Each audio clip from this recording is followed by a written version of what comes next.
नमस्कार. आज मी प्राध्यापक MP पाटील सरांच्या गीता ज्ञानेश्वरी इहवादी दृष्टिकोन या पुस्तकातील गीता ज्ञानेश्वरी संहितांमधील जीवन भाष्य आणि दलित मानसिकता या प्रकरणाच्या मी पाडलेल्या 2 भागांपैकी दुसरा भाग वाचतो. टिपणामागील भूमिका. गीता ज्ञानेश्वरी संहितांतील वर्णपद्धतीच्या चौकटीत मांडलेले तत्त्वज्ञान आणि दलित मानसिकता हा चर्चेचा विषय. या अनुरोधाने गीता ज्ञानेश्वरी संहितांमधील जीवन भाष्य आणि दलित मानसिकता हे तयार झालेले टिपण. संहितांच्या निर्मात्यांच्या जीवनचरित्राचे महात्म्य, संहितांच्या निर्मितीमागील हेतू व तदनुसार संभवलेली निर्मिती प्रक्रिया, संहिता अंतर्गत काव्यात्म सौंदर्य, तज्जन्य रसिक सापेक्ष असा कलानंद आणि संहितांचा आध्यात्मिक, सामाजिक, राजकीय, ऐतिहासिक, सांस्कृतिक कार्यपरिणाम या गोष्टींचा विचार या टिपणात नाही, ही या छोटेखानी टिपणाची मर्यादा.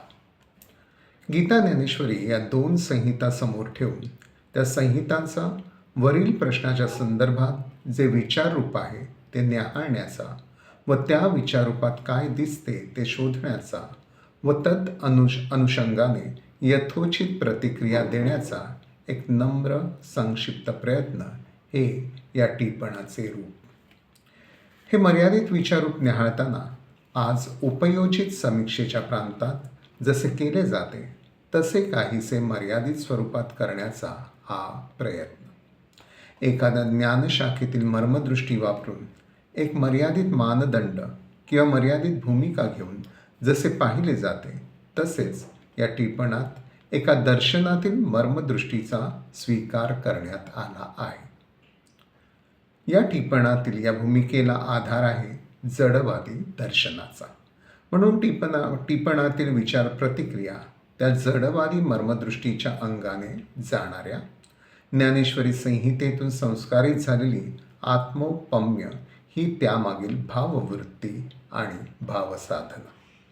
या जडवादी मर्मदृष्टीचे सूत्र थोडक्यात असे मांडता येईल. निसर्ग म्हणजे जड वास्तवता. हीच जड वास्तवता ही विश्वाची प्राथमिक अवस्था. हीच जड वास्तवता अनादी आणि अनंत अशी. गती, परिवर्तन, बदल हाच तिचा मूलभूत गुण.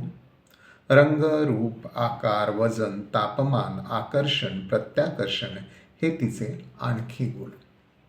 जडाच्या विकासाच्या एका विशिष्ट अवस्थेत कुणाच्याही इच्छाशक्तीने नव्हे, जीव, चैतन्य, भावना, बुद्धी, मन, विचारशक्ती असे गुणही जडात निर्माण होतात. हे जग कुणीही निर्माण केलेले नाही. कुणाच्याही इच्छाशक्तीने ते निर्माण झालेले नाही. जग हे घडत असते, ही मीमांसाकारांची भूमिका. परमाणूच्या निरनिराळ्या संयोगाने सर्व घडते, ही पूर्ववैशेषिक कणादांची भूमिका. मूळ प्रकृतीतील सत्वर, जतम इत्यादी गुणांचा समतोल जाऊन परिवर्तनाला सुरुवात झाली, ही पूर्वसांख्यांची भूमिका. स्वभावम जगतः कारणम आहुः ही लोकायतकारांची भूमिका आणि आदी ऊर्जेतूनच गती परिवर्तनाने विश्वरचना झाली, ही सामान्यपणे आधुनिक वैज्ञानिक भूमिका. या सर्वांच्या आधारे जडवादी भूमिका स्पष्ट होते. आजच्या 21व्या शतकाच्या उंबरठ्यावर विचारशील मानवाने स्वीकारलेली जडवादी मर्मदृष्टी या आजच्या भौतिकशास्त्राच्या ज्ञानाने अधिक परिपुष्ट झालेली, पण त्याचबरोबर वास्तवाचेही भान राखणारी अशीही आहे. ही जडवादी मर्मदृष्टी चैतन्यवाद निखालसपणे नाकारते.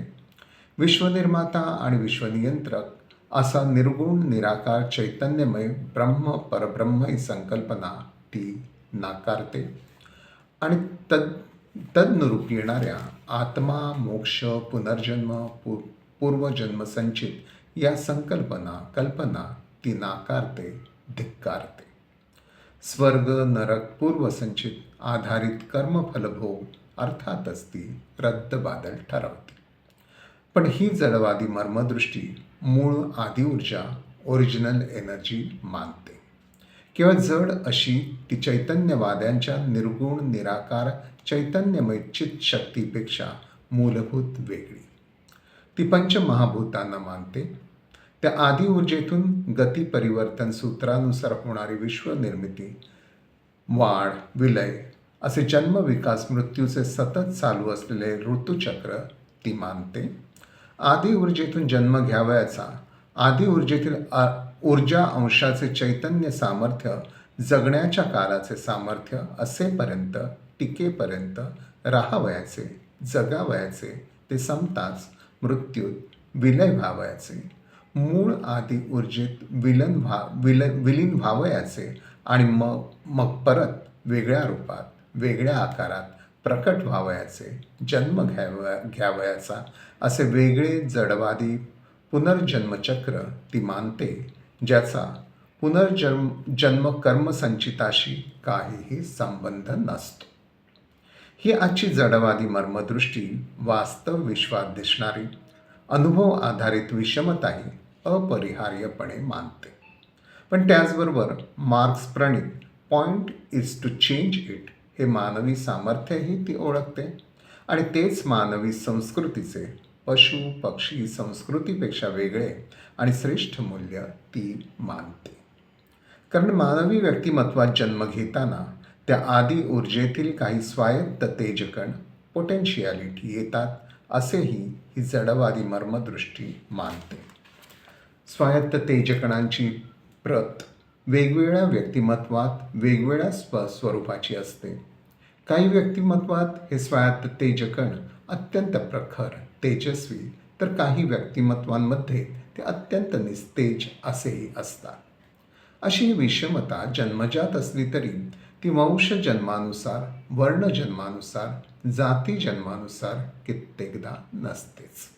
म्हणून तर महारांच्या वंश वर्ण जातीच्या घरात डॉक्टर आंबेडकर हा युगपुरुष, बनियाच्या घरात मोहनदास गांधी हा महात्मा, ब्राह्मण वर्णवंशीय जातींच्या घरात टिळक, आगरकर हे लोकमान्य क्रांतिपुरुषही आणि त्याच घरात स्त्रैण दुसरे बाजीरावही आणि इंग्रजांना शनिवार वाड्यात घेणारे नातूही जन्माला येतात. व्यक्तिमत्वाच्या ठिकाणी जन्मजात येणारे हे जड आदी ऊर्जेतील स्वायत्त तेजक कण कधी आनुवंशिक हेरिडिटरी तर कधी अचानकतेने ॲक्सिडेंटल आलेले असतात. एक तिसरा घटक म्हणजे व्यक्तीच्या जन्मापूर्वीची आणि त्याच्या आयुष्यभर सतत बदलत असलेली त्याच्या भोवतीची परिस्थिती, एन्व्हायरमेंट, सामाजिक, राजकीय, आर्थिक, सांस्कृतिक, वैज्ञानिक, ज्ञानपरंपरा, सुविधा संबंधित अशी. या तिसऱ्या घटकाचे महत्त्व त्याच्या जीवन प्रवासात अपरंपार असते असं हे सर्व ही मर्मदृष्टी मानते. अशी जडवादी मर्मदृष्टी पोटेन्शियालिटी, हेरिडिटी, ॲक्सिडेंट, एन्व्हायरमेंट या चतुरंग शक्तींचा एकवट साधून सर्व क्षेत्रातील मदा यत्तम तू पौरुषम या मानवी कर्तृत्व स्वातंत्र्याला मुक्त ठेवते. त्याला कोणत्याही बिकमिंगसाठी बंदिस्त करत नाही. याच मानवी कर्तृत्व स्वातंत्र्यातून अनेकविध विचारधारांची, जीवनमार्गांची, जीवन भाष्यांची तसेच सामाजिक सांस्कृतिक नीतिमूल्यांची निर्मिती होत असते असेही ही मर्मदृष्टी ओळखते, मानते, स्वीकारते. असे करीत असताना ऊन पाऊस, शारीरिक आरोग्य अनारोग्य, मानसिक स्वास्थ्य अस्वास्थ्य, बाल्य तारुण्य वार्धक्य या आदी ऊर्जा संबंधित नियंत्रक गोष्टी ती नाकारीत नाही. ही जडवादी मर्मदृष्टी मानवी समाजधारणेला आवश्यक अशा सर्व मानवी मूल्यांना मानते.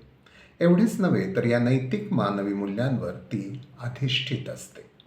आकाशातील काल्पनिक ईश्वरांच्या धाकाने नव्हे तर मानवी संस्कृतीच्या ऐतिहासिक शहाणपणाने निर्मिलेली, प्राप्त झालेली ही नीतिमूल्ये, ही मर्मदृष्टी त्याच शहाणपणाने मनोमनी स्वीकारित असते. मानवी सामाजिक अस्तित्वाला आधार म्हणून या नीतिमूल्यांना ही मर्मदृष्टी आधारपाया मानित असते. गीता, ज्ञानेश्वरी संहितांमधील असा मानवी नीतिविचार आणि ही जडवादी मर्मदृष्टी यांचे परिपूर्ण एकमत असते. शांती, अहिंसा, सुचिता, पवित्रता, निरहंकार, निग्रह, समचित्तता इत्यादी गीता ज्ञानेश्वरी संहिता प्रणित नीतिमूल्यांबरोबरच समता, बंधुता, स्वातंत्र्य यांची मूलभूत नीतिमूल्यांचा ती जय जयकार करीत असते. दलित मानसिकता ही या जडवादी मर्मदृष्टीचे अमृत पिऊन वाढलेली आणि पोचलेली असल्याने गीता ज्ञानेश्वरी संहितेतील किंवा कुठलाही सामाजिकतेचा भान ठेवणारा निष्काम कर्मयोग आणि वैयक्तिक आणि त्याचबरोबर सामाजिक क्षेत्रातील पाशवी वासनांवर विजय मिळवून उदात्ततेच्या इहलोक साम्राज्यात नेणारा इंद्रिय निग्रह एवढेच दोन इहलोक सापेक्ष आचार मार्ग, आचार योग व त्यामागील मूल्य विचार ती मानित असते. तिचे हे असे विश्वची माझे घर असते. आणि मग ब्रह्मज्ञान, ब्रह्मभक्ती, ते ज्ञानयोग आणि भक्तियोग ती नाकारते.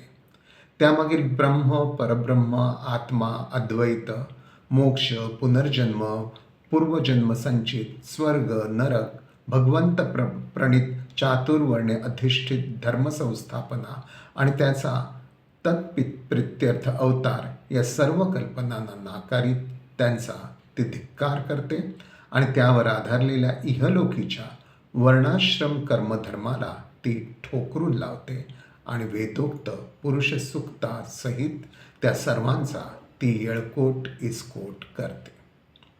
आज गीता ज्ञानेश्वरीचे वाचन करत असताना ही अर्थपूर्ण दलित मानसिकता सर्वच संवेदनशील वाचकांना आवर्जून लक्षात घेणे आवश्यक असते.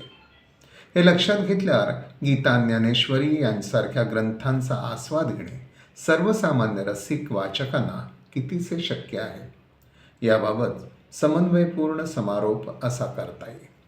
एका बाजूने अंधश्रद्धेने वा अतीव श्रद्धेने फार भावुक न होता आणि दुसऱ्या बाजूने अधिक कडवट वा विध्वंसक न बनता अशा ग्रंथांच्या मर्यादांची स्पष्ट जाणीव ठेवीत जो मानवी कर्तृत्वाला मारक आहे, जे अन्याय प्रेरक आहे, जे विवेकशील बुद्धीला अग्राह्य आहे आणि जे कालबाह्य आहे ते निखालसपणे नाकारलेच पाहिजे.